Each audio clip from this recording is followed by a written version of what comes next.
Hello everyone, welcome to our presentation on SARS CoV-2. In this presentation, we'll begin with an introduction to SARS CoV-2. Then we'll discuss angiotensin-converting enzyme 2, and then we'll talk about COVID-19 and the world. There are approximately 32,844,146 confirmed cases of SARS CoV-2 in the world. 994,208 people have died from it.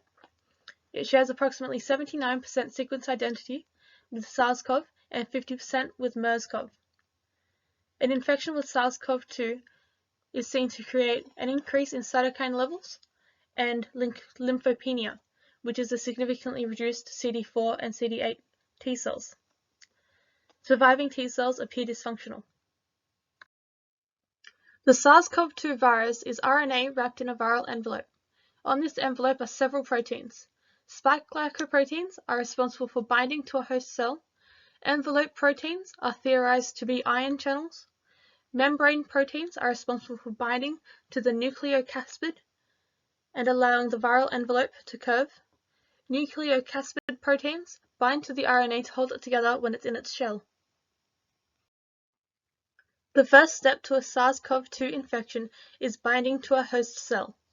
Once bound, the viral envelope opens to release the viral RNA into the host cell's cytoplasm. Here in steps 3 to 6, you can see the host cell copying the RNA and producing accessory proteins. And finally, the newly synthesized viral RNA is folded into its viral envelope and exocytosed from the cell. A virus relies on its host to reproduce. It takes over the cells in your body and uses your cell's ability to replicate RNA to make copies of itself, which can disrupt normal bodily function and damage your tissues and organs. Because of this, your body has developed a specialized group of cells to protect your body called your immune cells. SARS-CoV-2 uses 3 tactics to avoid or suppress an immune response within the cell.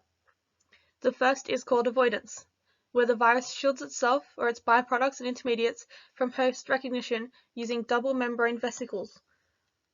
The second is suppression of IFN induction, where the viral proteins actively inhibit host sensor machinery. The third is suppression of IFN signaling, where viruses block the signaling cascade directly. The IFN response within the cell is the key antiviral response. COVID-19 is theorized to suppress this response by knocking out the RIG1, MGA5, and the STAT1 and the STAT2 IRFN9 compound. This stops the rest of the pathway from occurring, which leads to the antiviral response, so only an inflammatory response can occur. Without this antiviral response, the virus is free to propagate within the cell as much as it can before the cell dies, while the anti-inflammatory response runs rampant and causes damage to neighboring cells. We are now going to move on to talk about ACE2, which is the key protein allowing COVID-19 into the cell. Angiotensin-converting enzyme 2 is a type 1 surface transmembrane protein expressed in the arteries, heart, kidneys, epithelia of the lung, and small intestine. The SARS-CoV spike protein is activated by the transmembrane protease serine 2, which then allows the S1 portion of the spike protein to attach to angiotensin-converting enzyme 2. This allows the host viral membrane fusion and the release of the RNA genome into the host cell cytoplasm. When SARS-CoV-2 binds to the spike, it prevents the ACE2 from performing its function. The protein modulates the RAA system pathway by counteracting the protein angiotensin 2 by splitting it into molecules to prevent damage to the lungs. When ACE2 is occupied by the virus, it inhibits the regulation of ANG2 signaling, leading to uncontrolled damage to the lung tissues. Autopsies have shown that the ACE2 protein is a main factor of multi-organ injury. ACE2 not only plays a part in the severity, but who is more likely to be infected. Studies have found the relationship between COVID-19 and age is linked through the amount of ACE2 expressed. The protein increases with age, hence why COVID-19 is less likely to appear in children than adults. While there have been new strains of flu and coronaviruses, SARS CoV-1, MERS, and SARS CoV-2, COVID-19 is more successful via ACE2 protein for human-to-human transmission. The three strains share the same pattern. In 2002, a doctor travels from his hospital in China to Hong Kong. This is the starting point of the SARS outbreak. In 2015, a traveler from the Middle East comes into South Korea, bringing with him MERS. The trend for COVID-19 would match the same as the SARS epidemic rate of cases in infected countries. Why the same pattern of SARS would appear with COVID-19 can be determined with the first known SARS case to travel outside of China. From a single person, infection spread to 16 hotel guests, a family member, and healthcare workers. Infected guests became the vectors for SARS to travel to Singapore, Canada, and Vietnam. The WHO issued a global alert in order to contain the spread. However, cases continued to appear until SARS reached 30 countries. Even though the spread of cases was large, the majority of cases occurred in 5 countries, with China and Hong Kong having 87% of all cases.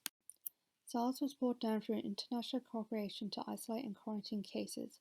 To combat the spread of COVID-19, many countries implemented restrictions of movement by curfew and different levels of lockdown. Proactive governments such as Hong Kong, Singapore, and Taiwan set up checks and restrictions on travelers before a public health emergency was declared by WHO. In contrast, Italy did not take any further action after its first case until the rate of death exceeded China's by isolating the northern region and then locking down the entire country when cases continued to rise.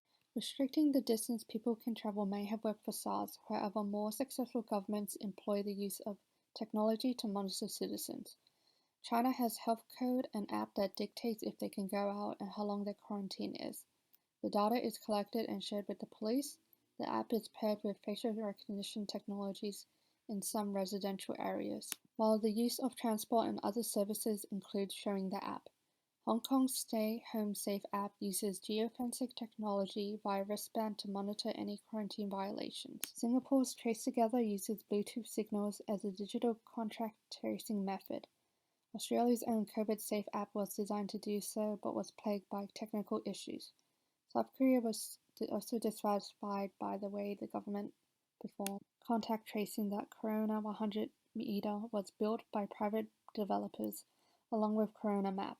Both aid in preventing further contact by displaying where known patients have been. Comparing the different tracing methods from Western and Eastern countries, the methods used in Asia are more invasive, as previous outbreaks of disease were a series of close contacts that spun into multiple chains of transmission. Experience helped shape new approaches to safeguarding public health, as a survey from South Korea has shown that the public support the government's transparency in sharing location data of COVID-19 patients, citing it as a correction from MERS, that the citizens support placing the community before individual rights. The issue of data sharing in Western society is one of the main hindrances in further developing and supporting the use of such apps being rolled out, such as America, where there is no national tracing program and the majority of phone calls are uncooperative. Another way to control transmission is through the amount of testing done. Most testing is done voluntarily. However, Singapore has mandatory testing of contacts of positive cases in order to identify any asymptomatic cases. Another factor was government attitudes. As previously said, SARS and MERS epidemics hit Asian countries harder than Western, leading to a greater focus on gaps in healthcare, such as the ratio of acute care beds to patients. South Korea and Japan have 8 beds per 1,000 patients, while Italy and UK have 3 per 1,000. More government transparency has come about, while other governments, such as the US and Indonesia, both choose to downplay the impact of COVID-19 and refuse to move to more tougher measurements to manage transmissions. The rankings reflect the difference in planning for an outbreak of respiratory disease that moves through close proximity. The comparison of maps showing which countries with effective contacting tracing methods have lower cases than those without, reflecting the understanding of how tracking movement in real time prevents outbreaks from traveling like those that started the MERS and SARS epidemics.